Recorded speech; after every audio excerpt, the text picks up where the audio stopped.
قد قال الله تعالى في كلامه المجيد وفرقان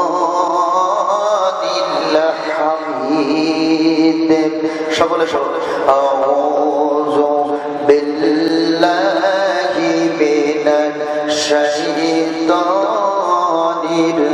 الرجيم بسم الله الرحمن الرحيم وقال الله إني معكم لئن أقمتم الصلاة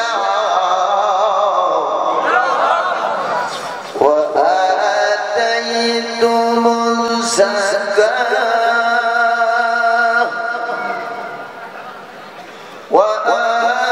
وآمنتم برسلي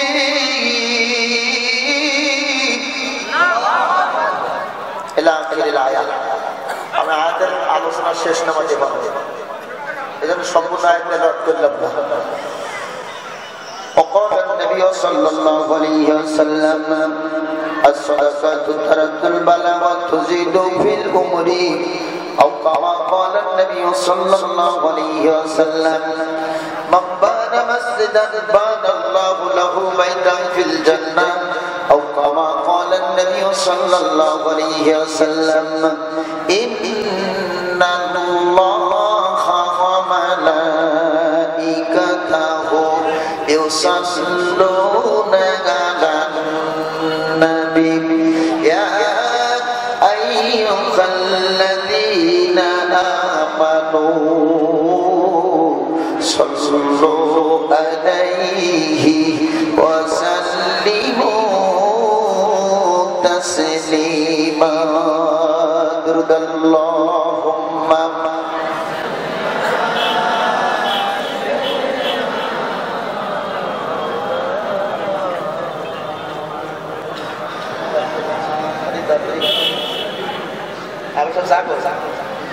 مولانا محمد اللهم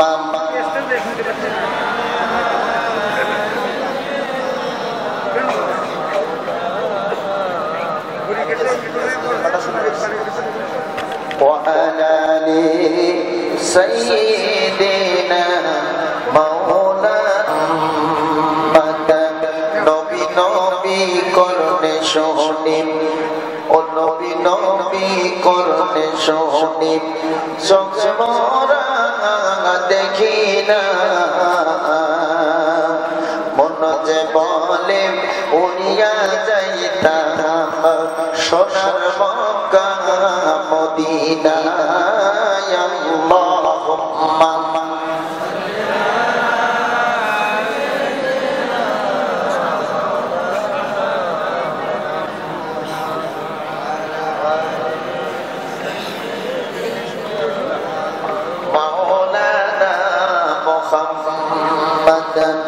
যারা পাশের পিছনে না বসে সামনের জায়গাটা বলি নিয়ে বসে তাহলে পরে আর জায়গা হবে না পরে আর জায়গা হবে না পরে আর জায়গা হবে না জায়গা ধরে নিয়ে বসে সামনের দিকে আগার একটু জিকির করেন লা ইলাহা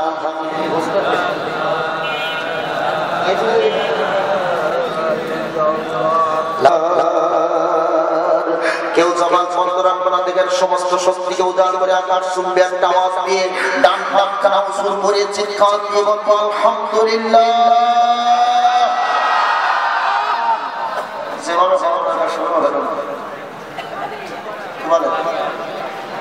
মহান নেতা সোনারে কায়নাতুল আলামিন শাহ মদিনা মক্কা হযরত মদিনার ওয়ালি আহমদ মুহাম্মদ মুস্তাফা সেই নবীর পথের সঙ্গ ফেরান খেলা করুন সকলে মুহাম্মদ বলি সাল্লাল্লাহু আলাইহি ওয়াসাল্লাম মাগফিরাত কামনা করব আমার হাবিবি কি জোরে বলুন আরো জোরে জোর জোর না টানে টানে এই কোরআন ওই যে বাইজের বেলা কতক্ষণ নদীর জলের পানিতে ভাসতে ভাসতে মনে হয় বারবার রিজাল্ট করে সবাই ভাসতে উঠছিল নাকি কত বলে এই কোরআন আপনার আমার কাছে পৌঁছাই দিছি যে এক শ্রেণীর তরুদীয় বা যুবকরা জীবন মাল রক্ত বিলিয়ে দিয়ে যাদের জীবন জান মাল রক্তের বিনিময়ে কোরআন আপনার আমার কাছে পৌঁছেছে, জোরে বলুন ঠিক কিনা?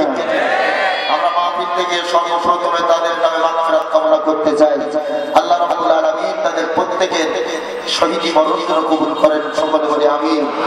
আর সকলে বলে আমিন। আল্লাহ এই হাসা গ্রামের মাটির নিচে যত মানুষ ঘুমিয়ে আছে তামাম কবরগুলো জান্নাতের বাগান বানিয়ে দাও, সকলে বলুন আমিন। আমার বড় রাস্তাগুলো দাঁড়িয়ে আছে রাস্তার ওই পাশে, ওটা কিন্তু মাহফিলের সীমানা নয়। মাহফিলের সীমানার ভিতরে মাথাটা ঠেকাই যাও, ওই জায়গাটা কিয়ামতের ময়দানে তোমার জন্য জান্নাতে সাক্ষী দিবে, ঠিক কিনা? পছন্দ না হয় 10 মিনিট বসে যাও, সেটা সাক্ষী হয়ে যাবে। কি বলে? চলুন আমি আলোচনায় চলে যেতে চাই। সূরা মাইদা 12 নম্বর আয়াতে কারিমা আমার আল্লাহ ডাক দিয়ে বলছেন, ওয়া ক্বালা আল্লাহু ইন্নী মা'আকুম লা ইয়ানামতুস সালাত ওয়া আতাইতুমুজ যাকাত ওয়া আমানতুম বিরুসুলি।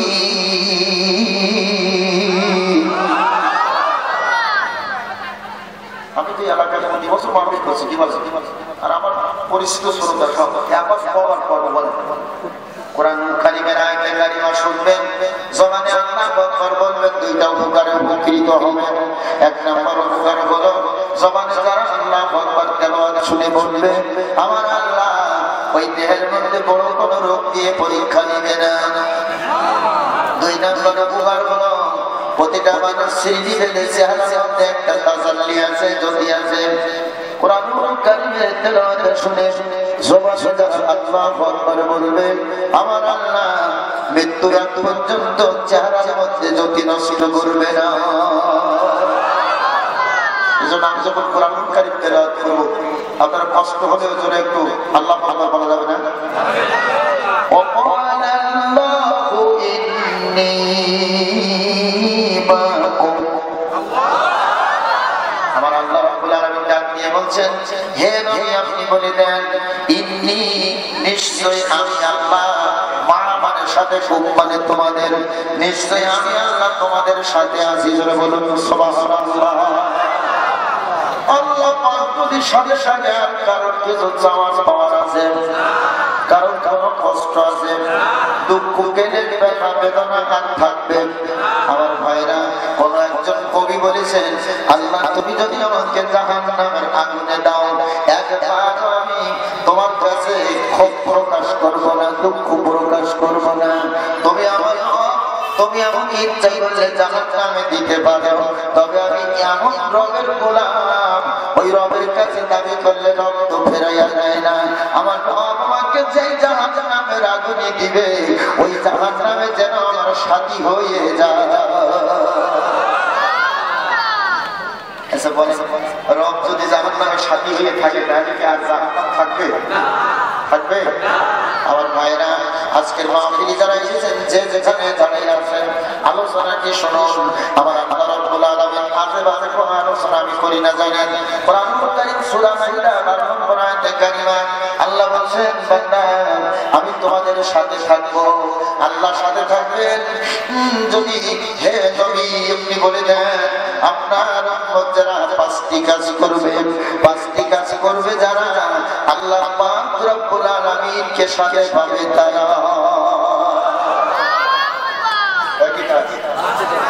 বন্ধুরা, বড় ভয় হয়, মাহফিলে এসেছি, কি নিয়ে যাবো বাড়িতে?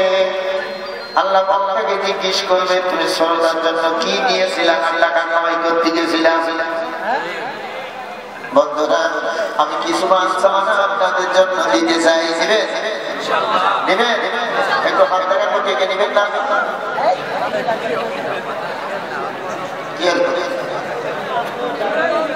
আমার এই ডান পাশে ওই জায়গায় ফাঁকা জায়গা আছে, ওই পাশে ঢুকিয়ে এদিকে, ওই পাশে ঢুকে দিকে, এই জায়গাটা পূরণ করে তারপর এই পাশে ফাঁকা। এই যে ভাইরা, আমার এই সামনে কিছু জায়গা আছে, এই জায়গাটা ওই পাশ দিয়ে যদি ঢুকে পড়ে তাহলে ভালো হয়।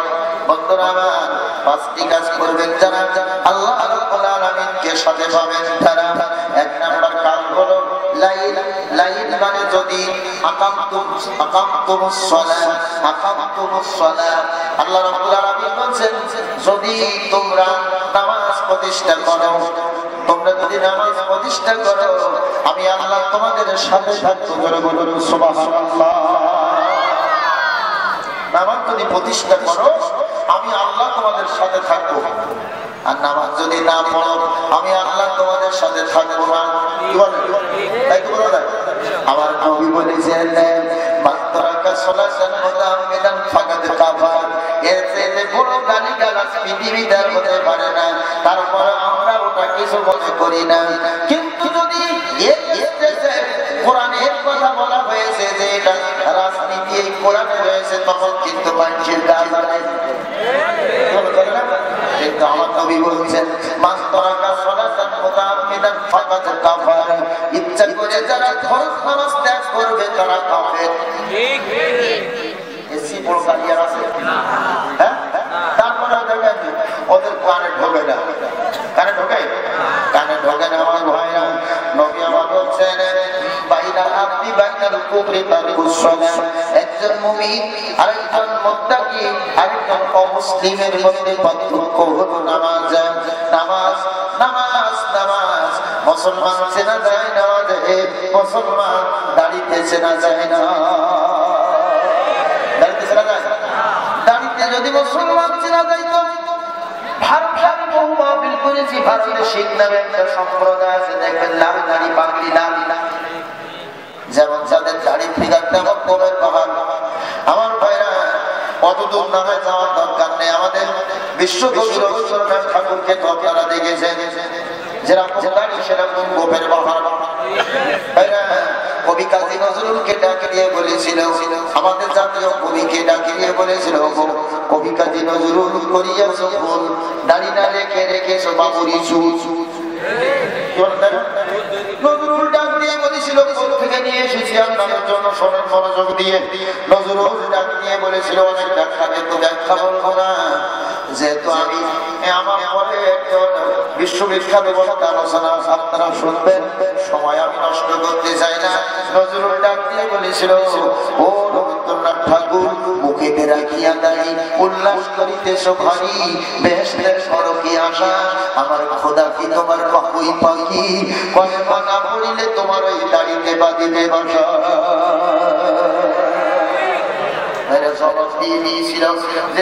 মুসলমান দাড়িতে চেনা যায় না, মুসলমান চেনা যায় নামাজে। জোহর গেল কাজে কর্মে, আসর মাগরিব পড়লাম না, ঈশা গেল অলসতা, ফজরে ঘুম ভাঙলো না। কয়েক হয়েছে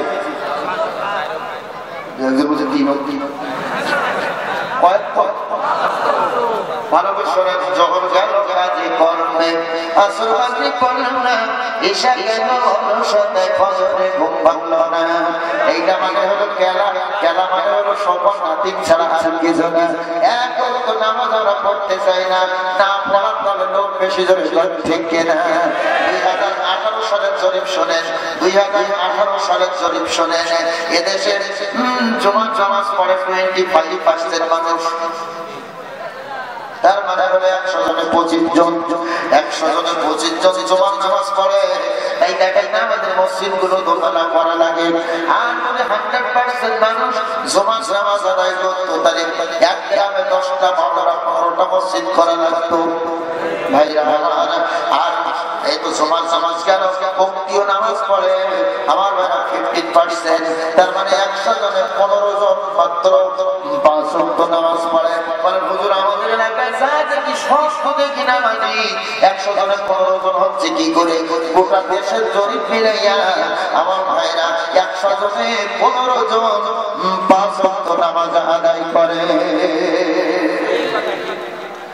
রোজার আগে 7% মানুষ, কয় পার্সেন্ট? বলুন কয় পার্সেন্ট? আমার ভাইরা বলুন, আমার ভাইরা 7%, তার মানে 100 জনে 7 জন রোজার আগে, 100 জনে 7 জন রোজা। 2018 সালের জরিপ। এরপরে আর জরিপ হয় না, না হয় একটু বাড়বে বছর, তাছাড়া তো আর কিছু না। বন্ধুরা কোরআনের মাহফিলে এসেছেন, আল্লাহ ডাক দিয়ে বলছেন ও আমার বন্ধু, আপনার উম্মতদেরকে বলে দেন 5 ওয়াক্ত নামাজ যারা আদায় করবে আমি আল্লাহ তাদের সাথী হয়ে যাই। আমি কেন দিতে সময় আমরা এখানে বসে আলোচনা করছি বা শুনছি, সেই মাসটা যদি আরবিতে আমরা হিসাব করি, এই মাসটির নাম হলো রজব মাস। এই রজব মাসের 26 তারিখ রাতে 27 রজবে আমার আল্লাহ নবীকে উঠিয়ে নিয়েছিলেন কাছে এবং দিয়ে বলেছিলেন, নবী হে, আপনার জন্য কিছু মাছ সামানা দেব। নবী যখন আল্লাহর দরবার থেকে চলে আসতেছিলেন, এবার বললাম বাংলা কথা বলো না, গলপটা দেবই দাও। আমার তো বন্ধ করে ওয়াজ করা চলবে, আমি তো গরমের ধোয়া খাওয়া পশ্চিম বর্ধমানে ভালো। ভাইরা আমার, বন্ধুরা আমার, আমার নবী যখন চলে আসছিলেন, আমার ভাইরা নবী যখন চলে আসছিলেন, আমার আল্লাহ ডাক দিয়ে বলছে, দোস্ত দুটা হাত পাতেন। আমার নবী কেমন সরল সোজা মানুষ, দুটা হাত পেতেছে। নবী রে, দুইটা হাত ভরে আপনাকে আমি মান সামানা দিয়ে দিলাম। আমার নবী বলছে, কি দিলেন? প্রায় 50 ওয়াক্ত নামাজ। হয়তো 50 ওয়াক্ত নামাজ। নবী আমার সরল সোজা ছিলেন। নবী ভাবছে যত বেশি দিয়েছে তত আমার ভালো। আমাদেরও তো তাদের টাকা দিতে একটু বেশি দিয়েছে, ওই ভালো। নবী আমার সরল সোজা ছিলেন। সপ্তম আসমানে ইব্রাহিম নবীর কাছে এসেছেন। ইব্রাহিম নবী ডাক দিয়ে বলছে, আখিরি জামানার পয়গম্বর, আপনার আল্লাহ আপনার জন্য, আপনার উম্মতের জন্য হাদিয়া কি দিয়েছেন? 50 ওয়াক্ত নামাজ। ইব্রাহিম নবী বলেন, আলহামদুলিল্লাহি রাব্বিল আলামিন। ওখান থেকে সস করে চলে আসলেন। মুসা নবীর সঙ্গে দেখা হয়ে গেল। ও আখিরি জামানার পয়গম্বর, কি দিয়েছেন প্রভু আপনাকে আপনার উম্মতের জন্য হাদিয়া স্বরূপ? আমার নবী বলছে, 2 হাত ভরে দিয়েছে। মুসা নবী বলছে, কি দিয়েছে? তথ্যটা ভালো করে শুনি না, একটা নতুন তথ্য আপনাদেরকে শোনাতে যাচ্ছি। ভাই আমার, কি দিয়েছে? ভাই 50 ওয়াক্ত নামাজ দিয়েছে। জোরে সুবহানাল্লাহ। মুসা নবী 2 চোখ দিয়ে পানি ছেড়ে ঝরঝর করে পড়ে আর কাঁদে। আমার নবী দয়ার নবী, মায়ার নবী, প্রেমের নবী, করুণার ছবি। মুসা নবীর চোখে পানি থেকে ডাক দিয়ে বলছে, মুসা নবী রে, আমার উম্মতের জন্য 50 ওয়াক্ত নামাজ দিয়েছে। বললাম, আপনি কেন কাঁদতেছেন? কারণ কি? আমি দয়ার নবী জানতে চাই। জোরে বলুন সুবহানাল্লাহ। মুসা নবী বলছে, আখিরি জামানার পয়গম্বর, ও যুবক ভাইরা, যে যেখানে আসো দাঁড়াইয়া মাহফিলে আসার দরকার নাই, আমি ডাকি না। ওখানে দাঁড়াইয়া আলোচনাটি শোনো। যদি তোমার জীবন উপকৃত হবে বলে মনে করো, তাহলে আলোচনাটি বাড়িতে নিয়ে যাওয়ার জন্য অনুরোধ রইল। আখিরি নবী মুসা নবী বলছে, আমার উম্মতের জন্য 1 ওয়াক্ত নামাজ ফরজ ছিল, তাই তারা আদায় করতে পারত না। আর 50 ওয়াক্ত নামাজ আপনার উম্মত আদায় করতে পারবে না। তাই আমি কাঁদতেছি, এখনো সুযোগ আছে নামাজ কমাবার জন্য। জোরে বলুন সুবহানাল্লাহ। ভাইরা, বন্ধুরা আমার, আমার নবী চিন্তা করলে নামাজ তো কমানোর জন্য আবেদন করতে হয়। সুবহানাল্লাহ বলুন, আরো জোরে বলুন সুবহানাল্লাহ। আমার ভাইরা, 50 ওয়াক্ত নামাজ যদি ফরজ থাকতো আপনাদের আমার উপরে, তাহলে আধা ঘন্টার থেকে আরো 24 × 48, আরো 2 ঘন্টা থাকবে, তাহলে 3 মিনিট করে বাদ দিলাম, 27 মিনিট অন্তর অন্তর নামাজ। সুলকুনি বলতে কিনা কথা বলেন? বড় হুজুরের 10 টার সময় থাকতো। এই যে আমি আলোচনা করতেছি, এতদিন 2 ওয়াক্ত নামাজ পড়া হয়ে যেত, তাহলে উপায় হতো কি? ভাইরা, আল্লাহ নবী দরখাস্ত লিখলেন, আল্লাহ প্রভু, তুমি না দয়াবান, নামাজ কমানোর জন্য আবেদন করলাম, নামাজ কমানোর আবেদন আমার আল্লাহর কাছে দরখাস্ত সংকট করে বলে দিচ্ছি, আল্লাহর কাছে দরখাস্ত হাজির। দরখাস্তের বাম পাশে আল্লাহ পাক লিখলেন, দোস্ত রে, প্রভুর কাছে দোস্তর কাছে দরখাস্ত লিখলে ফিরিয়ে দেওয়া হয় না। দরখাস্ত মঞ্জুর করলাম, একটা সংখ্যা কমিয়ে দিলাম, ওই সংখ্যার নাম হলো 9। কয়? জোরে, আরো জোরে। 9 সংখ্যা কমাইয়া দিলাম। দরখাস্ত আবার মুসা নবী পর্যন্ত 6ষ্ঠ আসমানে চলে এসেছে। মুসা নবী বলছে, ও আখিরি জামানার পয়গম্বর, বড় মায়া লাগে আপনার উম্মতের উপরে, দয়া করে আপনি আবার একটু দরখাস্ত করেন, এখনো সুযোগ আছে, 41 ওয়াক্ত নামাজ আছে, আমার হয়তো কিছু কমিয়ে দিবে। আমার ভাইরা দ্বিতীয়বার নবী দরখাস্ত করলেন, আমার আল্লাহ আবার কমিয়ে দিলেন একই সংখ্যা। কত? জোরে বলেন। উনি তো শুনছে, আমি দেখছিলাম শুনছে। আমার ভাইরা দ্বিতীয়বার দরখাস্ত নবী পর্যন্ত এসেছে, নবী বলছে আবার দরখাস্ত করেন। আমার নবী দ্বিতীয়বার আবার দরখাস্ত করলেন। আল্লাহ বলে বন্ধুরে আগে যা কমাইছিলাম এবারও তাই। দ্বিতীয়বার মুসানবীর কাছে এসেছে, মুসানবী বলছে আখিরি জামানার পয়গম্বর আমার আপনি দরখাস্ত করেন, এখনো কমানোর সুযোগ আছে। আমার ভাইরা চতুর্থবার নবী আমার দরখাস্ত করলেন, আমার আল্লাহ মঞ্জুর করলেন। দোস্ত হে, পূর্বে যা কমিয়েছে আবারও তাই। জোরে বলেন কয়? আমার ভাইরা চতুর্থবার দরখাস্ত যখন ষষ্ঠ আসমানে পৌঁছেছে, মুসানবী বলছে আখিরি জামানার পয়গম্বর আবার দরখাস্ত করে, আবার আপনার দরখাস্ত মঞ্জুর হবে। আমার নবী পঞ্চমবার দরখাস্ত করলেন, আমার আল্লাহ ডাক দিয়ে বললেন দোস্ত হে, এত যাবত যে কয়বার একই সংখ্যা কমিয়েছি, পঞ্চমবারে আবার তাই কমাইয়া দিয়ে দিলাম। এখন বাকি আছে কত? মুসানবী পর্যন্ত এসেছেন দরখাস্ত। মুসানবী ডাক দিয়ে বলছে আখিরি জামানার পয়গম্বর আবার দরখাস্ত লেখেন। আমার নবী আবার দরখাস্ত লিখতে যাবে, আল্লাহ ডাক দিয়ে বলছে মুসার কোন কাণ্ড আছে? সুবহানাল্লাহ। আর যারা বলেন সুবহানাল্লাহ। মুসানবী বলছে কেন আল্লাহ জ্ঞান হারার কাজ কি করলাম? আল্লাহ বলছে মুসা দেখোস না এতক্ষণ আমি সংখ্যা কমিয়েছি, প্রতিবার একই সংখ্যা, প্রতিবার একই সংখ্যা, এখন তো কমানোর জন্য আবার আবেদন করবা। এখন যে সংখ্যা কমাইয়েছি, যে সংখ্যাটা বাকি আছে ওর থেকে বড় না ছোট? তাহলে আমি আল্লাহ যদি দরখাস্ত দাও আবার তো 9 কমাতে হয়, তো 9 যদি কমিয়ে দেয় প্লাস মাইনাসে -4 হয়, দুনিয়ার মানুষের নামাজ পড়া লাগবে না, ফেরেশতারা নামাজ পড়ে বুঝিয়ে যাবে।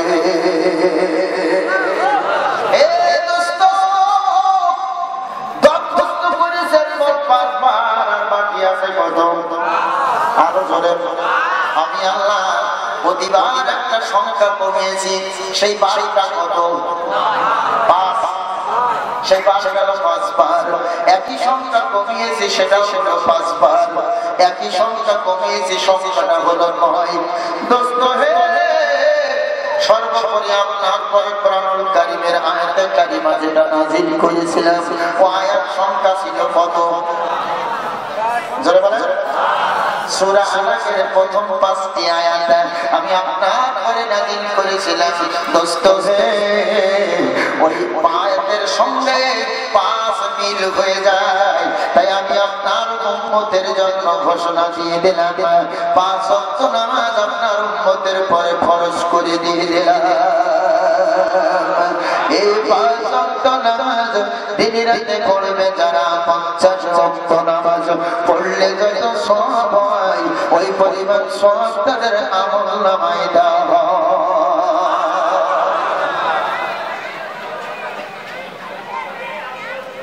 নামাজ পড়া লাগবে কিনা? কথা বলে আমার ভাইরা। এই রজব মাস আমার আল্লাহ নামাজ ফরজ করেছিলেন। অনেক কথা ছিল নামাজ সম্পর্কে, কিন্তু সময় সংকটের কারণে সেদিকে আমি যেতে পারবো না। নামাজ আছে যার, মুসলমানিত্ব আছে তার, নামাজ আছে যার, ইসলামী আন্দোলনের মূল্যায়ন আছে তার, নামাজ নেই যার, তার কোন ইসলামী আন্দোলনের মূল্যায়ন নাই। জোরে বলেন ঠিক কিনা? আমার ভাইরা, এই নামাজ প্রতিষ্ঠার জন্য বিশ্বনবী 29টা যুদ্ধের সেনাপতির দায়িত্ব পালন করেছিলেন। এই নামাজ প্রতিষ্ঠার জন্য নবী বাড়ি ফিরেছেন, নামাজ প্রতিষ্ঠার জন্য নবী তায়েফের ময়দানে গেছেন। মায়েশা সিদ্দিকা রাদিয়াল্লাহু তাআলা আনহা বলেন, আমি নবীর গায়ে তেল মালিশ করে দিতেছিলাম, দেখি রে নবীর পিছনে এরকম মুটি বসন্ত হলে যেমন দাগ দেখা যায়, এরকম দাগ আমি দেখতে পাচ্ছি। আমি নবীর কাছে আরজ করলাম, ইয়া রাসূলুল্লাহ, ছোটবেলায় বুঝি আপনার গুটি বসন্ত হয়েছিল, সেই দাগগুলো দেখা যায়। এই এটা সেই দান না, আমি আল্লাহ আমার কোন কুটি বসন্ত ছোটবেলায় দেয় নাই। তায়েফের ময়দানে নামাজ প্রতিষ্ঠার জন্য কলেমার দাওয়াত নিয়ে গেছিলাম। তায়েফের যুবকেরা যেই পাথর দিয়ে আঘাত করেছিল সেই পাথরের দানগুলো দেখা যায়। ধরে বলুন সুবহানাল্লাহ। নামাজ প্রতিষ্ঠার জন্য আমার নবী রক্ত ছড়িয়েছেন, ধরে বলো ঠিক কিনা? আর আমরা যদি বলি নামাজ প্রতিষ্ঠার জন্য রক্ত ছড়াতে হবে, তাহলে দেখবেন যে আলাদা রাস্তা তৈরি হয়েছে, ধরে বলো ঠিক কিনা? আমার ভাইরা, নামাজ প্রতিষ্ঠার জন্য আপনাকে ত্যাগ স্বীকার করতে হবে, নামাজ প্রতিষ্ঠার জন্য আপনাকে পকেটের টাকা ব্যয় করতে হবে। নামাজ প্রতিষ্ঠা, নামাজ পড়া, আদায় করার, প্রতিষ্ঠা করার ভিতরে আসমান জমিন পার্থক্য। এই নামাজ প্রতিষ্ঠার দায়িত্ব আল্লাহ পাক আপনার আমার উপরে দিয়েছেন। আর এই প্রতিষ্ঠা যখন আপনি করতে যাইবেন তখন আপনার পরে নেমে আসবে স্টিমের রোলার চলে আসবে, আপনার উপরে নির্যাতন চলে আসবে, আপনার পরে মামলা চলে আসবে, আপনার উপরে তখন পরীক্ষা চলে আসবে। আমার ভাইরা, এই পরীক্ষায় যদি আমরা উত্তীর্ণ হতে পারি, ধৈর্য ধারণ করতে পারি, আল্লাহর পক্ষ থেকে নামাজ প্রতিষ্ঠার সার্টিফিকেট আপনার আমলনামায় দেওয়া হবে।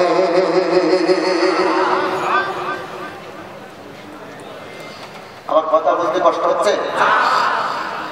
আবার এক সাইড অল্প জায়গা আছে, ব্যাপার তো দ্বিতীয় বক্তব্য মনে করেন 4-5 কোটি আইটেম সেটি আইটেম দিয়ে যাবে। আর ওয়াস্তবের প্রধান বক্তা কি বলেন? ওয়াস্তবের প্রধান বক্তা আপনারা গেটের কাছে দাঁড়াই আছেন কেন? আমি তো বুঝতে পারছি না ব্যাপারটা। যদি জায়গা না থাকে ওই পাশে চলে, এই জায়গায় চলে আসুন, ওখানে তো জায়গা নেই। আমার ভাইরা চলে আসুন, আল্লাহর কোরআনের কথা বলছি। আল্লাহর কোরআনের কথা বললে মানুষ পাগলের মতো শুনতে চায়। বাংলার জমিনে যে কটা জেলা আছে সবচাইতে বেশি জান্নাতি, সুবহানাল্লাহ। তার কারণে এত ধর্মপ্রিয়, এত আল্লাহ প্রিয়, এত মাহফিল প্রিয়, এত ওয়াজ প্রিয়, এত পরিমাণ সুন্দর মানুষ আমার ভাইরা বাংলাদেশে আর কোন ডিস্ট্রিক্টে আমি দেখি নাই। আমার ভাইরা জানে প্রত্যেক ডিস্ট্রিক্টে আল্লাহ তাআলা শপথ দিয়েছেন, কিন্তু সাতক্ষীরার মানুষগুলোর মনটা বেশি নরম। সুবহানাল্লাহ। কিছু মানুষের মনে কবচনে একটু গরম হয়েছে কেন? ও ভাই রে, ও মন গরম করো না, আল্লাহ তোমার মন নরম করার মালিক, আমার গরম করার মালিক। এখন হয়তো রক্তের জোরে, ক্ষমতার জোরে মন গরম ঘোষণা দিচ্ছেন, 2 দিন পরে কিন্তু মাথার বল থাকবে না। ও বল কমাইয়া দিয়ে আমার মালিক আল্লাহ। চলে বলেন কে? আল্লাহ বল কমাইয়া দিতে পারে। সেজন্য আসুন আমরা নামাজের কাছে চলে আসি, আমরা নামাজ আদায় করবো, নামাজ প্রতিষ্ঠা করবো। রাজি আছে আমার ভাইয়েরা? নামাজ প্রতিষ্ঠায় গেলেই কিন্তু নির্যাতন শুরু হবে, হাজারো নির্যাতন নিষ্পেষণ উপেক্ষা করে আল্লাহর জমিনে আল্লাহর দ্বীন বাস্তবায়নের জন্য নামাজ প্রতিষ্ঠায় রাজি আছি। কে কে দোকানা হাত তুলে দেখা?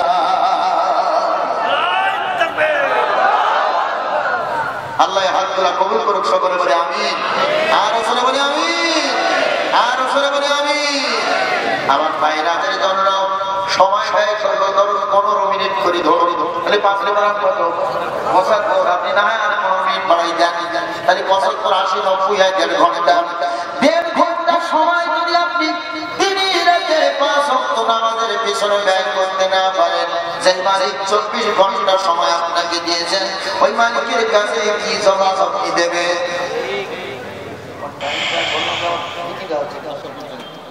আশা পর্যন্ত তারা বুঝতে পারল না, তুমি 12টা দিয়ে আমার ভাইরা বন্ধুরা, কারণ আমার তো একটা লিমিটেড দিতে হবে। আনলিমিটেড যদি বলেন তাহলে আমি আলোচনা আর একদিন নিয়ে যাবো, কথা কি বলেন? কারণ এই যে আলোচনা ধরেছি এটা আলোচনা না, ছোট আলোচনা, যাতে বক্তা আসার আগে আমি শেষ করতে পারি। আমার কাছে সলিড কথা। ভাইরা আমার আল্লাহ রাব্বুল আলামিন ডাক দিয়ে বললেন, বান্দা 5টি কাজ যদি করো আমি আল্লাহ তোমার সাথী হয়ে যাই। এর মধ্যে 1 নম্বর কাজ হলো নামাজ। 1 নম্বর কি? লাইন আকামতুস সালাহ, যদি তোমরা নামাজ প্রতিষ্ঠা করো আমি আল্লাহ তোমাদের সাথী হয়ে যাই। জোরে বলুন সুবহানাল্লাহ। আমার ভাইরা 2 নম্বর, ওয়া আমানতুম বিরুসুলি,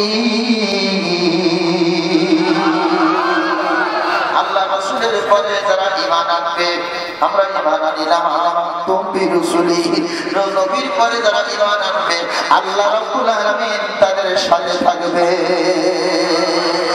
দেখেন না নবীরে নিয়ে একটু ব্যক্ত করেছিল ফেরাতে বাংলার জমিনের মুসলমান খুশি উঠেছিল আমার ভাইরা অলিতে গলিতে সব জায়গায় আমার ভাইরা বিরুদ্ধে মিছিল হয়েছে ফেরাচ্ছের বিরুদ্ধে আমার নবীর বিরুদ্ধে কথা বাংলার জমিনের মানুষ সইতে পারে না বলে ঠিক কিনা কারণ আল্লাহর নবীর বিরুদ্ধে যদি কেউ কথা বলে এখানে তখন দল মত থাকে না আমার জনসাধারণ সাতটা শহরে আমার ভাইরা বিজেপি আমাদেরকে সুযোগ করে দিয়েছিল নবীর বিরুদ্ধে মিছিল সহমুখী আমরা মিছিল দিয়েছি প্রশাসনের ভাইরা তারা আমাদেরকে পরিবেশ তৈরি করে দিয়েছিল একবার চিৎকার দিয়ে বলুন সুবহানাল্লাহ থেকে ঘোষণা দিতে চায় সারা বিশ্ব আর যদি দ্বিতীয়বার আমার নবীর নামে কটূক্তি করে আমার নবীর নামে ব্যঙ্গচিত্র অঙ্কিত করে বাংলার আমার জনসাধারণ এর কঠিন ভাবে বিরোধিতা করবে আমার ভাইরা রাস্তায় ঘর থেকে মানুষেরা রাস্তায় নেমে আসবে আল্লাহর নবীর মহব্বতে দোকানা হাত উঁচু করে তারা স্লোগান জানাবে রাজি আছেন কে কে দোকানা হাত ধরে দেখা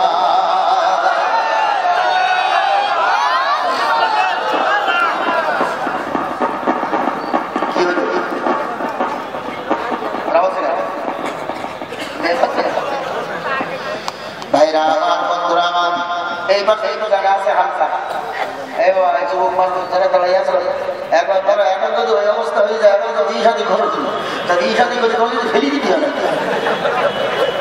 এই 70-80 বছরের মানুষগুলো এই জায়গায় বসে আছে কি বলে এদের মাঝে এখনো ডাক আমি তো বলি গৌরবশালী ভাষা ভাড়া হ্যাঁ জীবন গাছ লাভ তারিখের মনে খাবি গাড়ি মাথায় লাফি লাফি 3-4 দিন ঠিক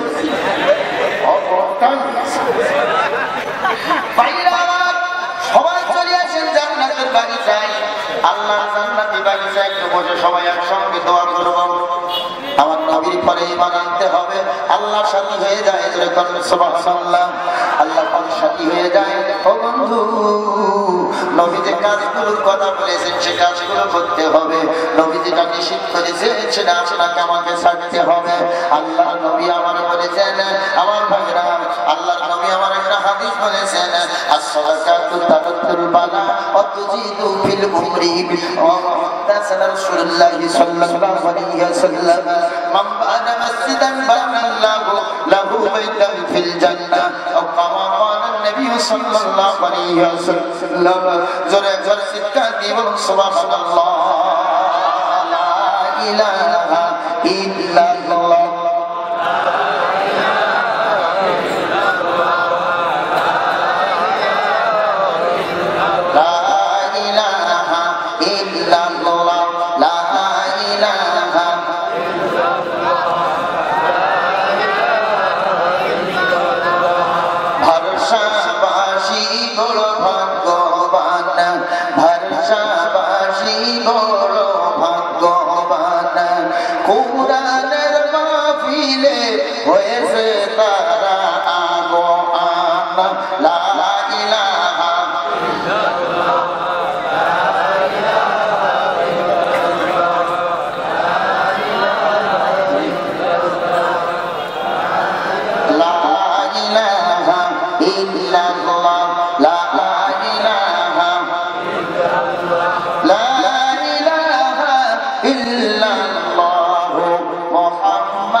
আমার ভাইরা আল্লাহ নবী একটা জিনিস বললেন নবীর পরে ঈমান আনতে গেলে নবীর কথাটা পূর্ণাঙ্গ বিশ্বাস করতে হবে যেরকম ঠিক কিনা যারা আছেন দাঁড়িয়ে বসে যাবেন শুনে যাবেন হাদিস কেন আল্লাহ নবী আমার বলেছেন দুইটা জিনিসের আশা কামনা বাসনা তামান্না মানুষেরা করে সেই দুইটা জিনিস হলো এক নম্বরে আমার ভাইরা দেখেন আমার সঙ্গে কথায় মিল হয় কিনা এক নম্বরে মানুষ অনেকদিন দুনিয়ায় বাঁচতে চায় ঠিক কিনা বাবা বয়স হয়েছে 110 বছর ডাক্তার বলছে কিডনি নষ্ট হয়েছে ছেলেরা বলছে 5 বিঘি জমি বিক্রি করি পুনরায় কিডনি স্থাপন করবো কি ঠিক কিনা মানুষ দুনিয়ায় অনেক দিন বাঁচতে চায় আমার ভাইরা, তবে নিরব অবস্থায় বাঁচতে চায়, কোন বিপদ আপদ মুসিবত নিয়ে বাঁচতে চায় না।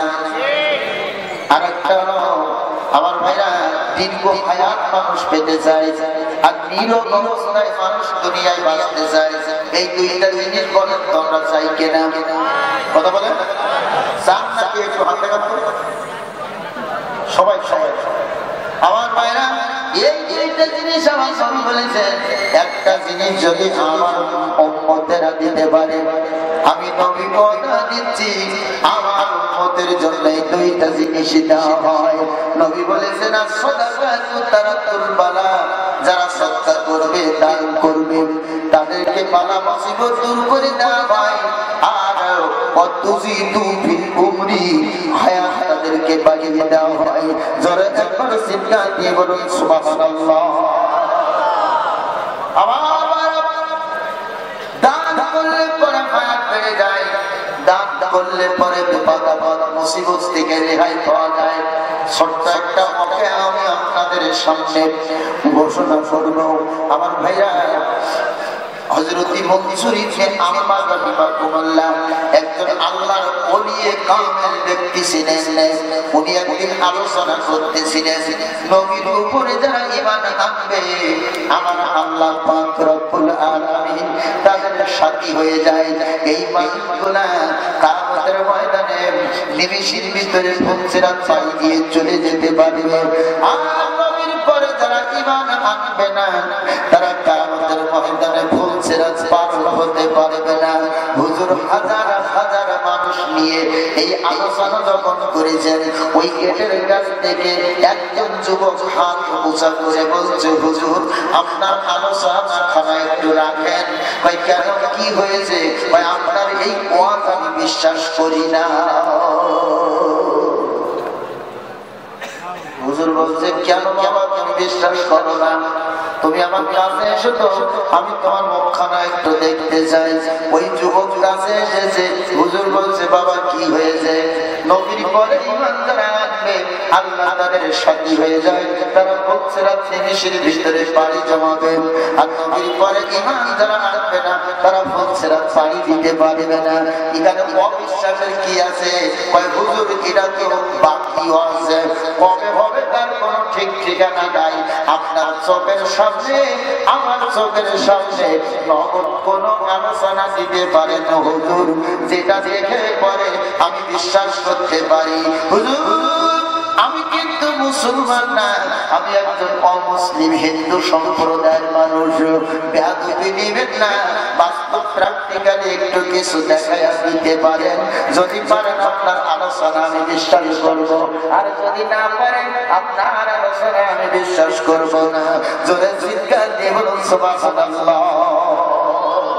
খুব মনোযোগ ঈশ্বরে মজা মজা। আমার ভাইরা মনসুর ইবনে আম্মার বলছে, ওই জনগণের ভিতর থেকে একজনকে ডাকে দিয়েছে, বাবা এদিকে আয়। এই যুবক তোমার গায়ের জামাটা খোলো। যুবক গায়ের জামাটা খুলেছে। মনসুর ইবনে আম্মার রাহিমাহুল্লাহ উপরে একটা জামা ছিল, আবা বলা হয়, এই আবাটা খুলেছে।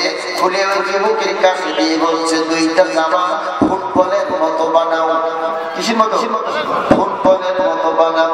ফুটবলের মতো বানাইয়া ওই যে কাঁকড়া বাঁধা রশি আছে, ওই কাঁকড়া বাঁধা রশি দিয়ে সুন্দর করে বাঁধো। বাঁধিয়া আর একজন যুবককে ডাকে দিলেন, তুমি এখানে আসো, একটা গর্ত তৈরি করো। এই গর্তের ভিতরে একটু কেরোসিন পেট্রোল ঢেলে দাও, দিয়ে এই যে জামাটা ফুটবলের মতো বানিয়েছে এই জামাটা গর্তের ভিতরে দিয়ে তোমাদের কাছে যদি কারোর দাদা গাছ থাকে তাহলে একটা কাঠি বের করে ওই জামায় একটু আগুন জ্বালিয়ে দাও। আমার কথা বলতে কষ্ট হচ্ছে না তো? এখন তো দাদা গাছ নাই, এখন আছে কি গ্যাস নাই। আমাদের মানে এক পাগল ছিল, আব্দুল রাজ্জাক পাগল। একজনের ওই যে ওই বলের গাদা না, বলের গাদা আগে তো বল ছিল, বলের গাদা চৈত মাসের দিন ওই বলের গাদাতে সামনে লাগিয়ে দাদা গাছ থেকে একটা কাঠি বের করে বলছে, আয় দাদা বল খেলা এক কাঠি ধরিয়ে এসতে এই খেলা এখন মাংস পোড়া। আমি কথাটা এখনো বলি নাই আমার ভাইরা। জামা জামা দাও দাও করে আগুনের লেলিয়ান সেটা উপরের দিকে উঠতেছে, বলুন সুবহানাল্লাহ। লোকেরা আজকের মনসুর ইবনে আম্মার আল্লাহর একজন ওলি হলে কি হবে, ওনার জামা থাকবে না, আজকের দুইটা জামা জলিয়া পড়িয়া সরকার হয়ে যাবে। আগুন জ্বলা বন্ধ হলো, মনসুর ইবনে আম্মার আরেকজন যুবককে ডাক দিয়েছে, এই যুবককে দেখিয়া গর্তের ভিতরে একটু হাতটা ঢুকাইয়া দিত, দেখতো কিছু পাস কিনা। গর্তের ভিতরে হাত ঢুকিয়েছে, দেখে হাতে কিছু লাগে। হুজুর হাতে কিছু লাগে, বের করে দেখে মনসুর ইবনে আম্মারের গায়ের জামাটা রয়ে গেছে। একটা কালো স্পট কালো দাগ পর্যন্ত এই জামার ভিতরে লাগে নাই। জোরে চিৎকার দিয়ে বলেন সুবহানাল্লাহ। যুবক মুসলিম যুবক হিন্দু সম্প্রদায়ের যুবক দেখিয়া অবাক হয়ে গেলেন। আশ্চর্য ব্যাপার হুজুর, আমার বিশ্বাস হয়েছে আখিরাতের ময়দানে নবীর পরে যারা ঈমান আনবে না তারা ফুল সিরাত পার হতে পারবে না, এটা আমি বিশ্বাস করেছি হুজুর। আর আমি দেরি করতে চাই না, আমার আপনি পড়িয়ে দেন মুসলমান বানান কলেমা লা ইলাহা ইল্লাল্লাহু মুহাম্মাদুর রাসূলুল্লাহ। হুজুর কলেমা পড়ায়া মুসলমান বানিয়ে দিলেন। এ বাবা যুবক এদিকে আয়, তুই এখন নতুন মুসলমান হয়েছ, তোর নাম হলো মুসলিম আব্দুল্লাহ। জোরে একবার চিৎকার দিয়ে বলুন সুবহানাল্লাহ। নাম কি? তোর নাম হলো মুসলিম আব্দুল্লাহ। খালি গায়ে জামা তো গায়ে নাই, আছে জামা তো গায়ে নাই। হুজুর ডাক দিয়ে বলছে, বাবা এই মুসলিম, এই যে আপনাদের পাটকেল ঘাটা একজন আছে ওজিউর রহমান ব্যানার্জি, আছে না? হ্যাঁ তাড়াতাড়ি লাগা আমার ভাইরা বন্ধুরা। হুজুরের ডাক দিয়ে বলছে, কোন মুসলিম গায়ের জামা নাই, আমি মনসুর ইবনে আম্মার দুইটা জামা দিলাম একসঙ্গে, আমার জামা একটা কালো দাগও পড়ে নাই। বলুন তো মানুষ আশ্চর্য হবে কিনা? মানুষ নিথর স্তব্ধ অবাক হয়ে গেছে। হুজুর ডাক দিয়ে বলছে, ও ভাইরা আজকের মাহফিলে যারা এসেছেন এই মুসলিমের জন্য 4টা টাকা দিতে হবে, কে রাজি আছো? ওই গেটের কাছে একজন চাকর দাঁড়িয়ে ছিল, তার মুরিদ ছিল 4টা টাকা। তাড়াতাড়ি পাটকেল ঘাটে যা, একটু মদ নিয়ে আয়, তো সন্ধ্যার পরে মদ পান করি, তাড়াতাড়ি একটু মদ নিয়ে আয়। ও যাচ্ছিল মদ কিনতে, দেখে এখানে মাহফিল হচ্ছে, চিন্তা করলো আব্দুল খালেক শরিয়তপুরি ওয়াজ করবে, একটু ওয়াজটা শুনে যাই, দেখি না কি ওয়াজ করে। হুজুর যখন বলেছে 4টা টাকা কে দিবি রে এই যুবকের, তার জন্য আমি মনসুর ইবনে আম্মার 4টা দোয়া করে দেব। ওই চাকর মানুষের উপর দিয়ে স্রোতের মতো ভাসতে ভাসতে হুজুরের হাতে 4টা টাকা দিয়ে বলছে, হুজুর দোয়া করেন। হুজুর বলছে, কি দোয়া করব? তোমার নামে বলো, যা দোয়া করবা আমি তাই দোয়া করব, যা বলবা তাই দোয়া করব। হুজুর আপনার কাছে আমার দাবি হলো, হুজুর এই যে 4টা টাকা দিলাম, এ টাকা কিন্তু আমার না, এটা আমার মুনিব দিয়েছিল মদ কিনতে। আমার মুনিব মদ কিনতে দিয়েছিল, আমার মুনিবের টাকা। দোয়া করেন আমার আল্লাহ যেন সারি বদলা দিয়ে দেয়। হুজুর দোয়া করলেন, আল্লাহ এই চাকর 4টা টাকা দিয়েছে, আল্লাহ মুনিবের তুমি সারি বদলা দিবা, আমিন যেই বলেছে চাকর পকেটে হাত ঢুকাইয়েছে। হুজুর আমার পকেটে তো কোনো টাকা নেই, সুবহানাল্লাহ বলো না, বড় কথা নগদ নগদ মনে ওই যে নগদ দেখিছে। হুজুর কই আমার পকেটে তো টাকা নাই। হুজুর বলছে, বাবা দোয়া করে দাও, দায়িত্ব দোয়া করে দিলাম, কবুল করার মালিক কিন্তু আমি না। কবুল করার মালিক কে? কবুল করার মালিক আমার আল্লাহ। হুজুর বলছে, বসে 2 নাম্বার দোয়া কি করবো? হুজুর আমার মুনিব মদ পান করে, আমি মদ পান করি না, কিন্তু প্রতিদিন মদ আমি বহন করে নিয়ে যাই। হুজুর দোয়া করে আমার মুনিব যেন মদ পান না করে। আরো জোরে হুজুর দোয়া করলেন আল্লাহ এই সাগরের মুনিব যেন মত পান না করে। 3 নাম্বার দোয়া হুজুর আমি নামাজ পড়ি আমার মুনিব নামাজ পড়ে না। হুজুর দোয়া করেন আমার মুনিব যেন নামাজি হয়ে যায়। জোরে বলুন মারহাবা। হুজুর দোয়া করলেন আল্লাহ এই মুনিবে নেই সাগরের মুনিবকে তুমি নামাজি বানাইয়া নিবা। হুজুর 4 নাম্বার দোয়া আমার মুনিব সমাজের মাহফিলে যত মানুষ আছে যত গুনাহ খাতা আছে দোয়া করে দেন আল্লাহ যেন সকলের গুনাহ মাফ করে দিয়ে দেয়। হুজুর দোয়া করলেন আল্লাহ তামাম মাহফিলে যত মানুষ এসেছে এই চাকর মুনিব সকলের গুনাহ আল্লাহ তুমি মাফ করিয়ে দিবা। সকলে করে আমিন।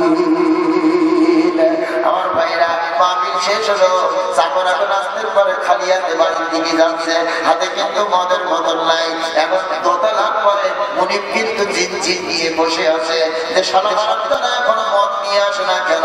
প্রতিদিন ঈশার পর আমি মদ পান করি আর আজকের ঈশা ছাড়িয়ে গেল রাত 10টা বাজতে যায় এখনো মদ নিয়ে আসে নাই কেন? আসুন তার মজা দেখাবো। বন্ধুরা দোতলার শিকল যখন চাকর পড়া নাড়া দিয়েছে মুনিব ডাক দিয়ে বলছে কে তুমি? কয় আমি চাকর। তাড়াতাড়ি আয় মদ দে। চাকরদের সামনে দাঁড়িয়েছে মুনিবের। মুনিব বলছে কই তোর হাতে মদের বোতল কই? আমি মদের বোতল দেখতে চাই। মুনিব কান্দে চাকর কান্দে কোনো কথা বলে না। জোরে চিৎকার দিয়ে বলুন সুবহানাল্লাহ। মুনিব বলছে প্রতিদিন মদ নিয়ে আসিস কোনো অসুবিধা হয় না।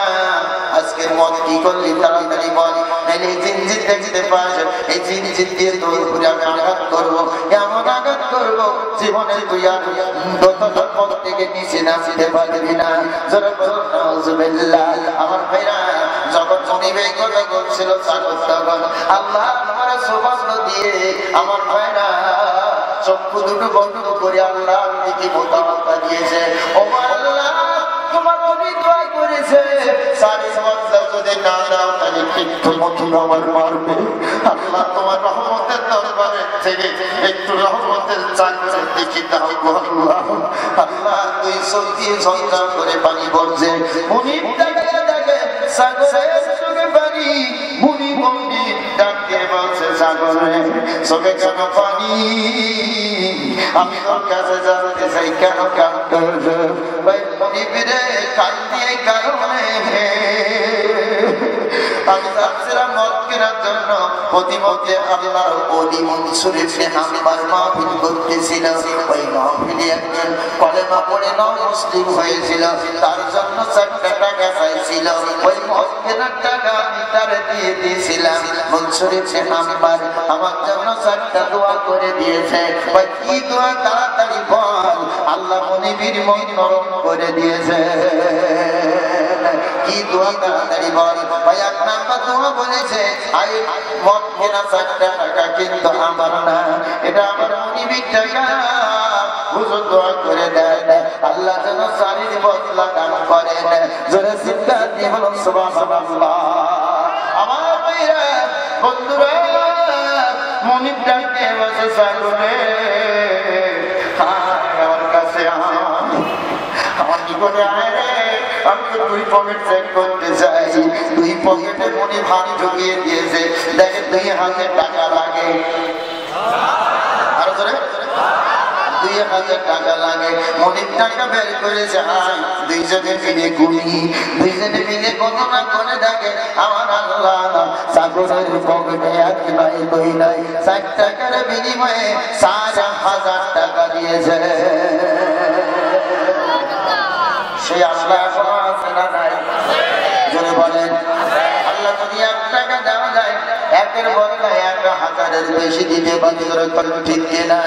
বহু কোরআনুল কারীমে সূরা বাকারার শেষে বহু আয়াতে কারিমা আছে, আপনারা পড়ে নেবেন। বহু আয়াতে কারিমা রয়েছে 270, 71, 72 দেখবেন। আল্লাহ বলেছে 1 টাকা যদি দান করো তার থেকে 707 লক্ষ 7 কোটি গুণ আমি আল্লাহ বাড়িয়ে দেই। জোরে বলেন মারহাবা।